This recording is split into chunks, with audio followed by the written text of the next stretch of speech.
going on, everybody? Welcome back to the Nerdy Mark channel.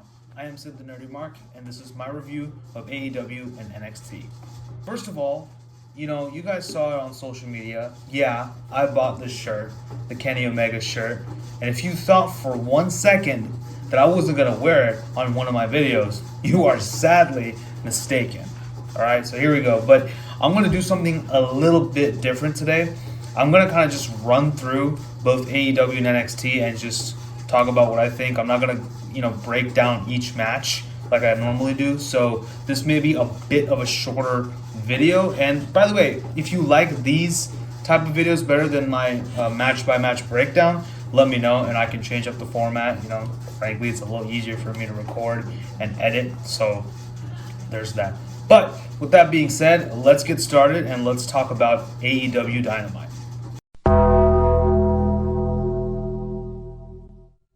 So let's begin with AEW. We started with the Tag Team Battle Royal. This was, of course, AEW Beach Break, I forgot to mention. But yes, the Tag Team Battle Royal, I've mentioned many times my thoughts on Battle Royal matches. Unless it's the Royal Rumble, I'm not really a big fan. Just way too many bodies in the ring, way too much chaos happening. Just not really my thing, just not really my cup of tea, and my glasses are really, really dirty. But I can say this, MJF and Chris Jericho did finally win this, so at AEW Revolution, it's going to be them versus the Young Bucks. Now, I really don't know how I feel about that. I kind of was hoping that Jurassic Express was going to get the win here, or even like have Sammy eliminate MJF for a little bit of comeuppance, but I guess that story still has a ways to go. So I can kind of understand why. But, a lot of storylines advancing, particularly the Inner Circle Civil War, and even the Elite Bullet Club storyline, because the Good Brothers did show up in this match. So that was there. And I'm sorry, my nose is just really itchy. That's why. So I should probably not pick my nose on camera, but whatever. Anyway, after this, we got a little vignette of Jade Cargill lifting weights in the gym. Great, she can lift weights. Awesome. Anyway, moving on, we have a promo by Sting and Darby Allin, which is cut off by Team Taz. Why do they keep continuing to cut off Sting? I want to hear the man cut like a promo, like a proper promo in the ring. He did it in his first, when he first debuted at AEW, but since then, Team Taz or someone continues to cut him off. And I'm just like, come on, I want to hear the man talk, Anyway, but Team Taz do cut off Sting and Darby, and we learned that Darby will defend the title against Joey Janela, the TNT title, that is next week, so that'll be pretty cool. Sting got in one line. I mean, it was still really good. Ricky Starks had a good promo here. Honestly, I want Ricky Starks at some point to break away from Team Taz. I mean, I think it's a great launching pad. But eventually, I want to see him become his own man and kind of honestly be like this generation's The Rock, because he has that same charisma and that same kind of attitude. And, he's definitely a lot better in ring than The Rock was, but still, that attitude, that swagger, it just screams Dwayne The Rock Johnson for me. So anyway, we then have a really good match. Britt Baker taking on Thunder Rosa. Rosa just does not wait for the bell. She just goes in. I love the little touch by the crowd who were singing Thunderstruck by AC/DC to cheer on Thunder Rosa. Honest to God, I don't know if that was her theme song in the Indies, but Tony Khan, if you can get Tarzan Boy for Jungle Boy, you can get the copyrights for Thunderstruck and have it play whenever Thunder Rosa gets in the ring. Anyway, really brutal match with both of these women just trading violent strikes and using the ring and the environments around them to inflict pain on one another. This was not a no DQ match, but it damn sure felt like it. But, the only thing that brought a little bit of levity to this match was Rebel or Reba's antics outside the ring. That was really cool, but Reba did come into the ring and took off the mid-turnbuckle padding while Rosa had Britt Baker in a submission. This exposed turnbuckle is what gets Britt Baker the victory because she basically rams Thunder Rosa into it, who's basically unconscious, and she just applies the lockjaw for like a second so that she can say, oh, it was a submission victory. I don't think this feud is over anytime soon, so I'm looking forward to see what they do at Revolution. I'm guessing we're going to get some sort of no disqualification type of stipulation. That should be really good. So up next we had Matt Hardy and Hangman Page taking on Chaos Project. It was a nothing match, to be honest. A really good sequence by Serpentico and Hangman. I'd love to see a one-on-one at some point. But finally, Page does hit the buckshot. Matt Hardy tags himself in and gets the pin pins Serpentico to win the match for them both. I guess there's a storyline developing here too. So we'll see where that goes. I mean, although I still want all these people to stop courting Hangman Page, let him just go, have his redemption story, and I'll be fine. Like the stuff with the Dark Order was great. I don't really understand what this whole thing with Matt Hardy is, but let's see. I'll give it the benefit of the doubt. So let's move on. We do have the wedding between Kip Sabian and Penelope Ford. Hey, look at that. Miro leaves WWE after a wedding angle and hops into AEW, and guess what he's getting? Another wedding angle. Things are so much better for Miro in AEW.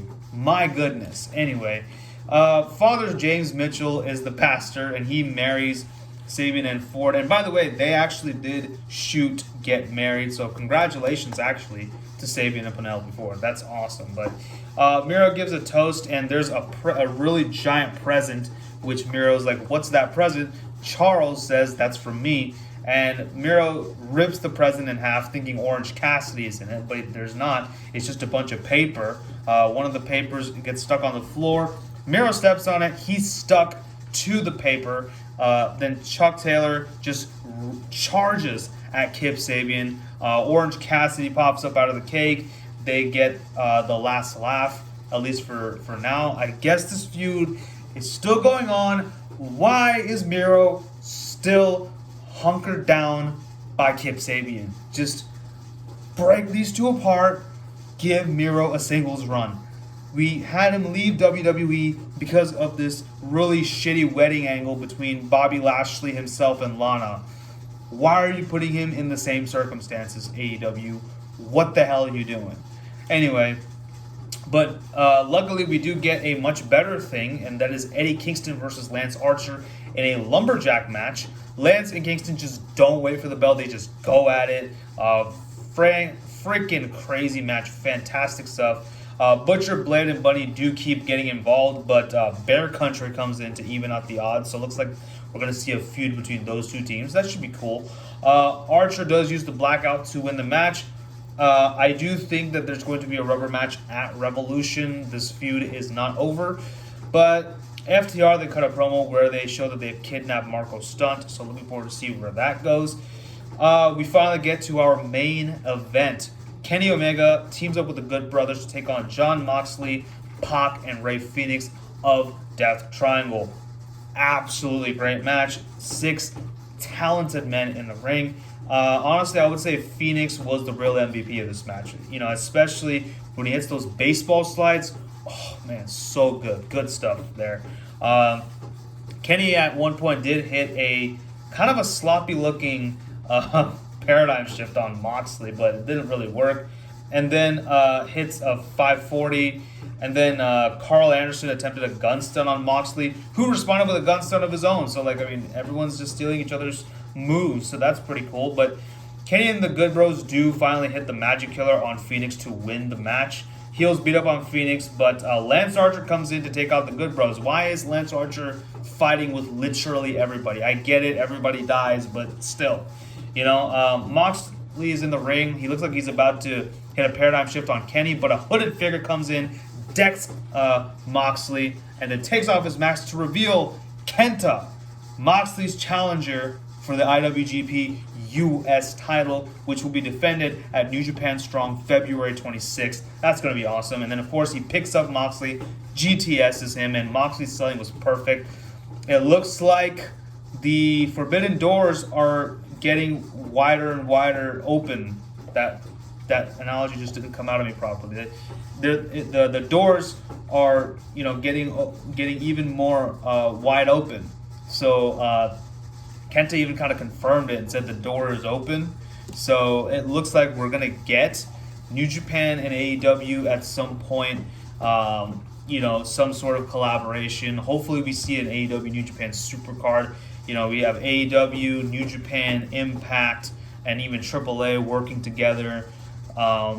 That's pretty awesome. WWE, I'm telling you, man, y'all need to take some notes. Y'all need to really get in on this, But speaking of WWE, let's move on to their best show that they have. Let's move on to NXT.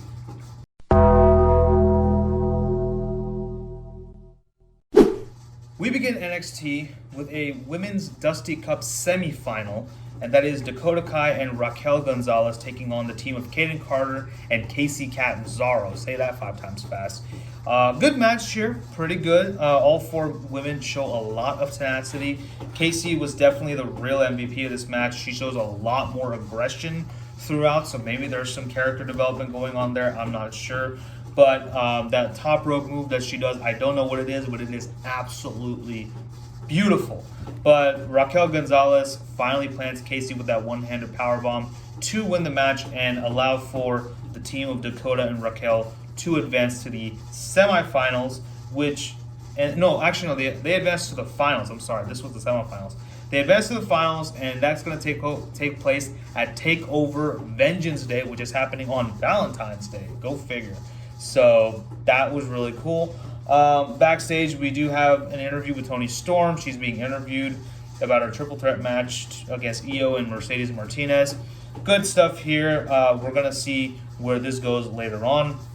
After this, we have Austin Theory taking on Leon Ruff. Theory has the North American champion Johnny Gargano in his corner. Theory showing a lot of dominance throughout the match, but Leon Ruff is no pushover because he is able to use his speed and quick wits to equally match Austin Theory. At one point, he even pulled an Eddie Guerrero on Johnny Gargano. He looks at Gargano, he does this, and then he falls to the ground and he says, "Oh, why'd you hit me?" And then the referee thinks that Gargano hit him, and so the referee ejects Gargano out of the ring. That was pretty cool, but it was to no avail because Austin Theory hits the ATL onto Leon Ruff and wins the match. Afterwards, he beats up on Leon Ruff, who is saved by Dexter Lumis. It looks like that is going to be the next feud.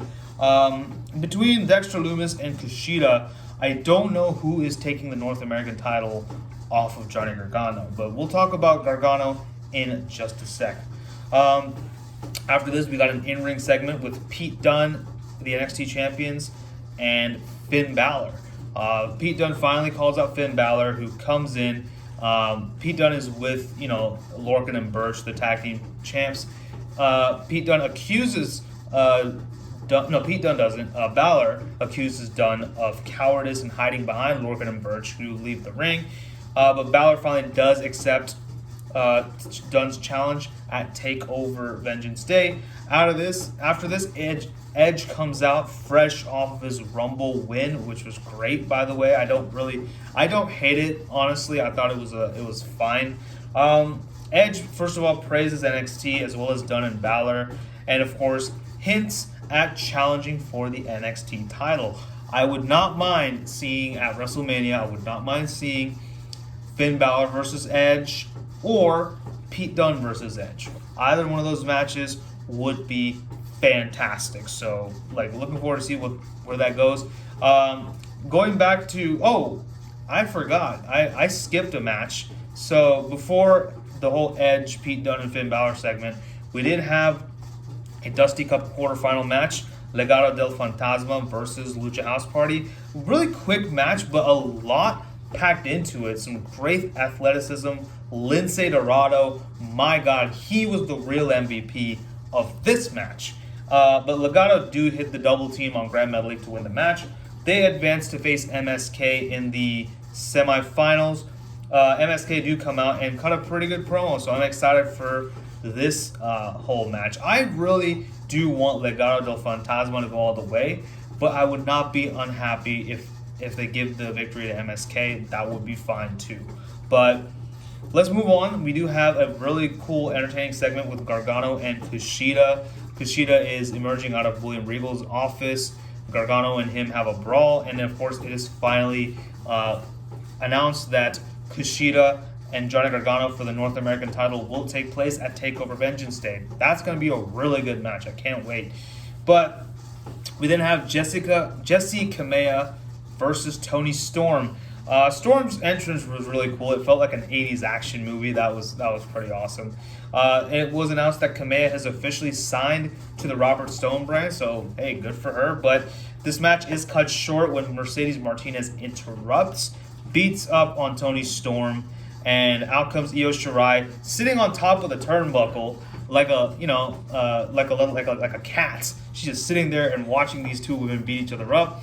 And then at the opportune moment, she comes out, hits her beautiful moonsault onto the outside, comes in, looks dominant. Personally, like I keep saying this, I know, but I really want Io to have a run like Asuka, like where she doesn't give up the title until she goes up to Raw or SmackDown, where she, where hopefully she's treated a little bit better than how Asuka was treated. Well, Asuka's the Raw Women's Champion, so I really can't complain, but you know what I mean. But I would love to see Io Shirai just vacate the title and go up to the main roster, and hopefully Io Shirai versus Asuka at some point. That would be a good match. Anyway, we do have Kurt Stallion versus Santos Escobar for the NXT Cruiserweight title match. This is definitely the dark horse match of the night. Very good, very underrated match. Like, Santos Escobar, I'm going to tell you this.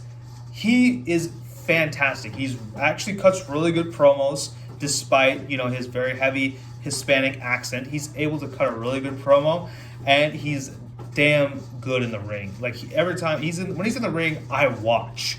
So, I think, honestly, he at some point needs to spread his wings away from the Cruiserweight division and honestly be in the North American title picture and eventually the NXT title picture, because I really want to see Escobar thrive in NXT. That would be cool.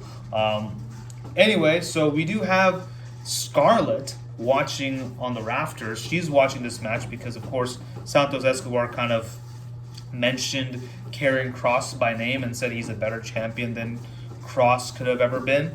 So that was cool. That was a really good promo, by the way.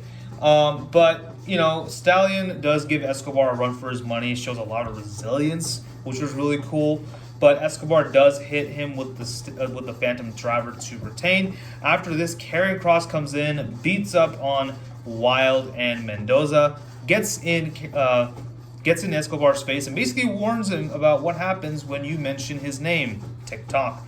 Speaking of Karrion Kross, Edge is leaving the building and is confronted by Karrion Kross and warns him of the consequences of what will happen of being a part of the NXT title picture. Again, TikTok. That would be a good match too. Edge versus Karrion Kross. That would be a damn good match. I would love to see it. Then we finally get our main event. We have another Dusty Cup quarterfinals match. Timothy Thatcher and Tommaso Ciampa versus the Undisputed Era. Is it just me, or does Thatcher's music keep changing? Maybe it's just me. I don't know. But so much brutality in this match. Again, without an ODQ stipulation. Just this AEW and NXT, both of them just gave us some brutal matches and some real MVPs. So that was just really cool. But Thatcher and Strong have an amazing catch wrestling sequence. They have a couple of them actually throughout this match, but Thatcher does show his technical prowess at the expense of Strong throughout this match. But on the outside, there was a really cool sequence with Adam Cole, Bebe hitting super kicks, and Thatcher catching the super kick and kind of taking out Cole while eating a super kick and whatnot, taking a bullet for his team, as it were. But Ciampa does catch Roderick Strong with the Willow's belt and wins this match. And they proceed on to the semifinals of the Dusty Cup. And next week they will face off against the grizzled young veterans, who do come out and get into their faces, and there's a pull-apart brawl to end out NXT. Now, I'm going to say this. The Fight Pit is what got these two to be on the same page. The fight pit's a really good stipulation. I would love to see Strong versus Thatcher in a fight pit, Strong versus O'Reilly, Strong versus Cole, Strong versus Fish. No, why did I say Strong? Thatcher versus all four members of the Undisputed Era, like on a one-on-one stipulation. That would be really, really cool. I would love to see that at some point. But yeah, I mean, that's how we ended out NXT, and let's talk about some of my favorite matches. So, my favorite matches from AEW this week, definitely Thunder Rosa versus Britt Baker was really good.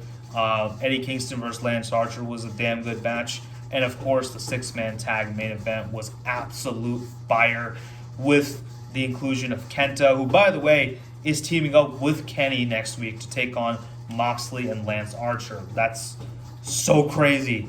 Four people who have all either been in New Japan or are in New Japan.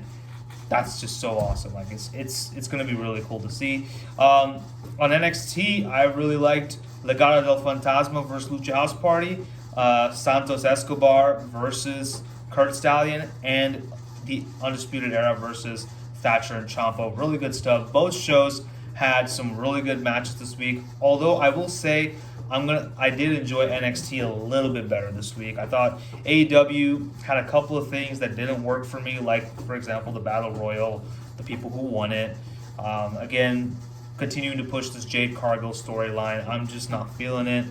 Yeah, just a couple of those things. But, NXT, I didn't really have an issue with anything this week. So I'm going to say I actually, on a technicality, NXT wins this week. But both shows were absolutely fantastic.